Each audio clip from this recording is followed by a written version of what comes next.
Hello बच्चों, आज के इस वीडियो में हम एनिमल किंगडम चैप्टर को 5 मिनट में कवर करेंगे। तो चलो स्टार्ट करते हैं। सबसे पहले चैप्टर की हेडिंग में जो टर्म दे रखी है वो मैं आपको समझा देती हूँ। तो यहाँ पे दो टर्म है, एक एनिमल और एक किंगडम। देखो, हमारी जो अर्थ है, इस अर्थ पे बहुत सारे लिविंग ऑर्गेनिज्म हैं और इन लिविंग ऑर्गेनिज्म की जो स्टडी है वो ईजी हो पाए, इसलिए टाइम टू टाइम साइंटिस्ट ने क्या किया, इन लिविंग ऑर्गेनिज्म को 5 किंगडम में डिवाइड कर दिया। इन 5 किंगडम के नेम है kingdom Monera, kingdom protista, kingdom fungi, kingdom Plantae और किंगडम एनिमेलिया। ये जो किंगडम एनिमेलिया है, इसी को ही हम जनरली एनिमल किंगडम के नाम से जानते हैं। अब सबसे बड़ा क्वेश्चन ये उठता है कि ये जो एनिमल किंगडम है, इसमें जो मेंबर्स होते हैं उसके क्या क्या फीचर्स होते हैं। एनिमल किंगडम के जो मेंबर्स होंगे वो मल्टी सेलुलर होंगे, मतलब एक से ज़्यादा सेल के बने होंगे। वो यूकैरियोट होंगे।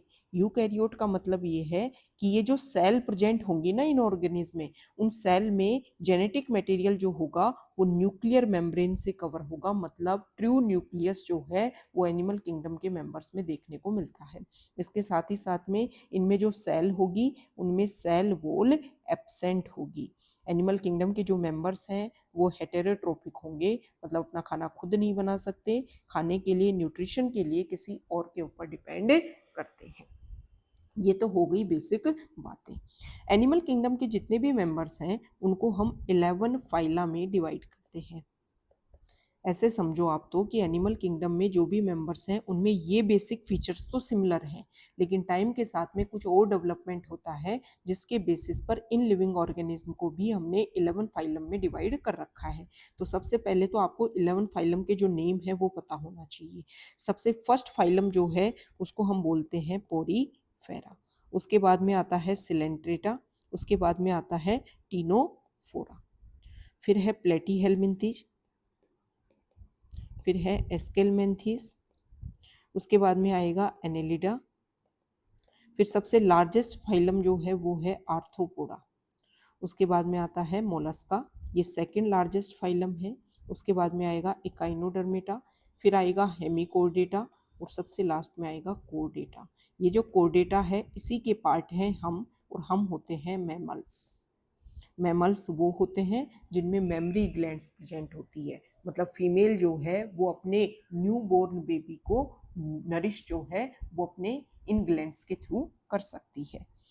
पोरीफेरा जो है वो सबसे बेसिक लेवल के एनिमल्स हैं। अब इनमें डिफरेंस क्या है? देखो, अभी मैंने बताया कि एनिमल किंगडम के जितने भी मेंबर्स हैं वो मल्टी सेलुलर हैं, लेकिन इनमें कैसे कैसे कोऑर्डिनेशन डेवलप हुआ है। पोरीफेरा के जो मेंबर्स हैं उसमें सिर्फ मल्टीपल सेल्स तो प्रेजेंट है, लेकिन उन सेल्स में कोऑर्डिनेशन नहीं है, मतलब सिर्फ सेलुलर लेवल ऑर्गेनाइजेशन देखने को मिलता है। सिलेंट्रेटा और टीनोफोरा में टिश्यू लेवल ऑर्गेनाइजेशन देखने को मिलता है। प्लेटीहेलमिंथीज में ऑर्गन डेवलप होने लग जाते हैं, और एस्केलमेंथीज से आगे जितने भी फाइलम हैं उन सब में ऑर्गन सिस्टम डेवलप होने लग जाता है। इसके बाद में अगर हम बात करें तो देखो, जो कोर्डेटा है इनको कोर्डेट्स बोला जाता है, और ये जो शुरू के जो 10 फाइलम हैं इनको नॉन कोर्डेट्स बोला जाता है, क्योंकि कोर्डेटा में जो मेंबर्स होते हैं उनकी एम्ब्रियोनिक लाइफ में उनमें एक नोटोकोड प्रेजेंट होती है, और इन नॉन कोर्डेट्स में ऐसी कोई स्ट्रक्चर प्रेजेंट नहीं होती है। यही नोटोकोड आगे चल करके वर्टिब्रल कॉलम में प्रेजेंट होती है या कन्वर्ट होती है।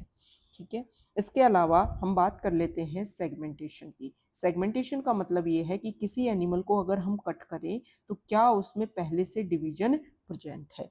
तो ये जो कोर्डेटा है इनमें नोटोकोड, मतलब हमें इंटरनल सेगमेंटेशन देखने को मिलता है, कोई ऐसी स्ट्रक्चर जिसमें सेम जो चीजें हैं वो बार बार रिपीट हो रही हो। तो हमारी वर्टिब्रल कॉलम में ऐसी स्ट्रक्चर बार बार रिपीट होती है। जो एनेलिडा है इनमें ट्रू सेगमेंटेशन देखने को मिलता है, इंटरनल सेगमेंटेशन भी और एक्सटर्नल सेगमेंटेशन भी। आर्थ्रोपोडा जो है इसमें सिर्फ एक्सटर्नल सेगमेंटेशन देखने को मिलता है। समझ में आया? इसके बाद में अगर हम बात कर ले सर्कुलेटरी सिस्टम की, सर्कुलेटरी सिस्टम मल्टीपल सेल्स के बने हुए हैं, हर एक सेल के पास में हर चीज पहुंचाना और हर एक सेल में जो भी वेस्टेज बना उनको निकाल करके लेके आना, इसके लिए हमारा सर्कुलेटरी सिस्टम जो है वो काम करता है। तो सर्कुलेटरी सिस्टम को हम रिवर्स में स्टडी करते हैं। कोर्डेटा जो है उसमें क्लोज्ड सर्कुलेटरी सिस्टम प्रेजेंट होता है। उसके बाद में अगर हम बात करें तो हेमिकोडेटा जो है उसमें ओपन सर्कुलेटरी सिस्टम प्रेजेंट होता है। इकाइनोडर्मेटा में सर्कुलेटरी सिस्टम होता नहीं है। ये जो मोलस्का है और आर्थ्रोपोडा जो है इनमें भी क्या होता है, ओपन सर्कुलेटरी सिस्टम होता है। लेकिन मोलस्का का एक एग्जाम्पल है ऑक्टोपस, उसमें क्लोज सर्कुलेटरी सिस्टम प्रेजेंट होता है। एनेलिडा जो है इसमें क्लोज्ड सर्कुलेटरी सिस्टम होता है। इससे पहले के जितने भी फाइलम हैं उनमें सर्कुलेशन के नाम पे कोई स्पेशल सिस्टम प्रेजेंट नहीं होता है। ठीक है, इसके अलावा अगर हम बात करें तो हमने ये बात किया कि टिश्यू लेवल, ये ऑर्गन लेवल, ये हमने बात कर ली। अब बात कर लेते हैं हम डिवीजन की।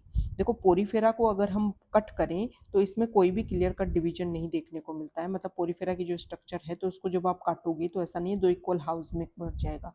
अगर हम बाइलेटरल सिमेट्री की बात करें, वो स्ट्रक्चर जिसमें हम किसी को कट करें तो 2 इक्वल हाउस में बढ़ जाए, उसको बोलते हैं बाइलेटरल सिमेट्री। तो ये मैक्सिमम फाइलम में देखने को मिलता है। एक होता है रेडियल सिमेट्री, किसी भी लेवल से आप कट करो लिविंग ऑर्गेनिज्म जो है वो 2 इक्वल हाउस में कट जाता है। तो रेडियल सिमेट्री जो है उसमें आता है सिलेंट्रेटा, टिनोफोरा। इसके अलावा अगर हम बात करें तो देखो बेटा, जो हमारी बॉडी होती है मल्टी सेलुलर ऑर्गेनिज्म की, उसमें जो सेल्स है वो कोऑर्डिनेशन करके अलग अलग लेयर बनाती हैं। इन लेयर को बोलते हैं एक्टोडर्म, एंडोडर्म और मेसोडर्म।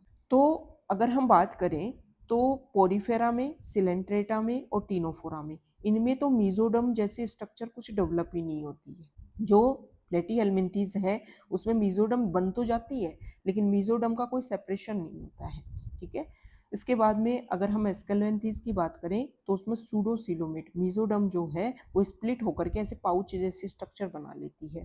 और उसके बाद में एनेलिडा से जो है वो मेसोडर्म प्रॉपर सेगमेंट होकर, प्रॉपर जो है वो डिवाइड होकर के एक्टो और एंडोडर्म को लेयर करती है और बीच में कैविटी बनाती है जिसमें हमारे इंटरनल ऑर्गन्स प्रेजेंट होते हैं। तो ये हमने एनिमल किंगडम के बारे में एक बेसिक अवेयरनेस ली है जिससे आपको ये चैप्टर इजीली समझ में आ जाए।